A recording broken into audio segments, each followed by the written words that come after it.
Good afternoon and welcome to the official press conference following the FAC trade. It is my pleasure to introduce Danish Minister for Foreign Affairs, Mr. Lars Løkke Rasmussen, and Commissioner for Trade and Economic Security, Mr. Maros Sefcovic. We are a little bit short on time, so we'll do very brief statements and then we open the floor for questions and then the Commissioner has to leave. So, Minister, please. Yeah, thank you. As you just mentioned, we have a tight schedule. We just concluded the working lunch with our American friends and the Commissioner in a rush. He's going to attend a business meeting with our American colleagues.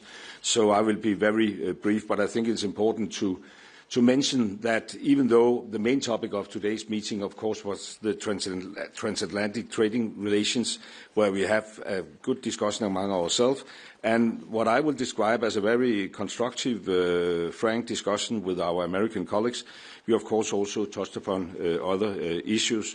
First and foremost, what we are working on continuously, that we have to diversify our trade. The Commissioner gave us a state on ongoing negotiations with India and a number of other countries and regions in Asia, Middle East and Africa.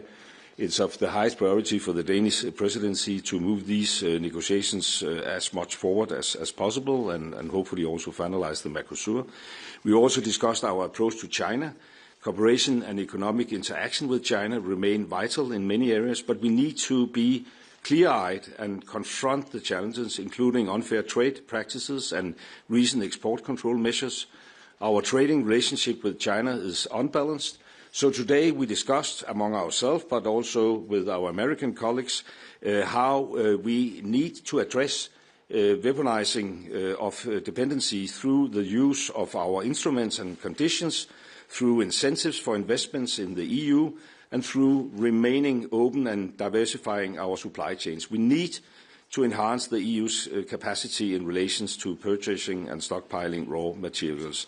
That was also at the top of our mind, and I think this discussion among ourselves was a great bridge builder to the discussion with our American friends, because as you could hear from our doorstep, we have, of course, had some bumps on our street in our bilateral relations, but if we can manage to overcome them and fulfill the implementation of what we agreed this summer, this is definitely an area where we should work closely together to the mutual benefit for Europe and America. I will leave it at that. Thank you. Thank you very much also for the floor. First and foremost, I would like to thank the Danish presidency and to you, Lars, for organizing extremely loaded council in a way that we are not only managing with time, but on all the topics we had extremely useful discussion, which I think is appreciated by all trade ministers and definitely by the European Commission. I would like to thank you for creating the opportunity for us to debrief the ministers in quite some detail on the process with all our free trade agreements. So we touched upon the Mercosur, which we believe we will push over the finishing line very soon.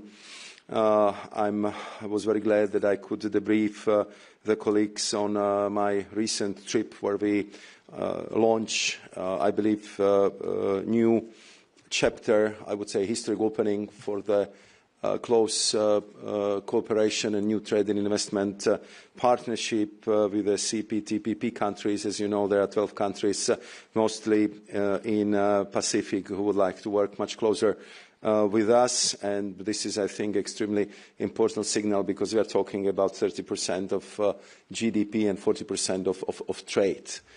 Then I provided the detailed information about ongoing negotiations with India, with UAE, and the interest of all other Gulf countries to join the track and to start working again on the region-to-region agreement.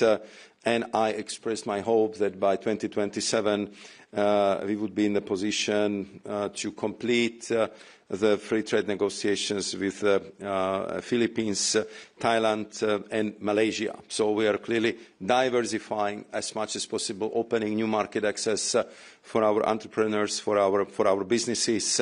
Everywhere we have very important chapters on managing the critical raw materials and on economic security, and I really would like to thank the Danish presidency for strong support in that regard.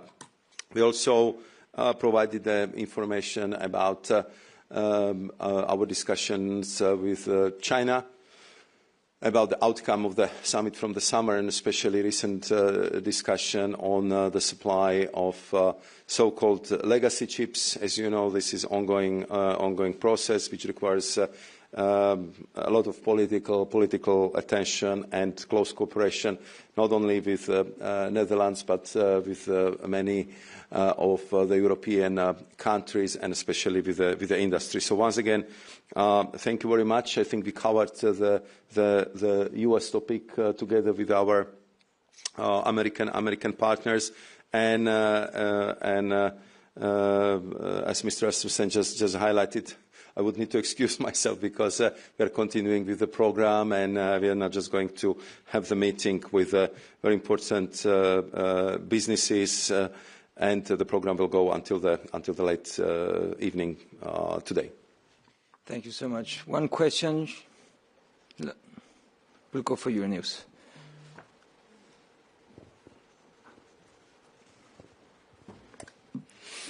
It's a question for Commissioner Sefcovic. Mr. Ludnik just said that he expected, if not the EU to backtrack, but at least to adapt its digital legislation. Isn't it a red line for the EU? Is it really on the table? I think that both Secretary Latnik and Ambassador Guerrier also talked to my colleagues who are directly responsible for this topic this morning, and I think that we did our utmost to explain how our legislation is working. We explained that this is not discriminatory, it's not aimed at American companies, and I think that we just simply need to do more of the explanation in that regard. And I'm sure that my colleagues and myself will engage in that process. And therefore, I think that all the responses we provided just a few minutes ago are still completely valid. And at this stage, I don't think that there is anything more to add. And I'm very sorry we have to run. Thank you. Okay. Thank you so much.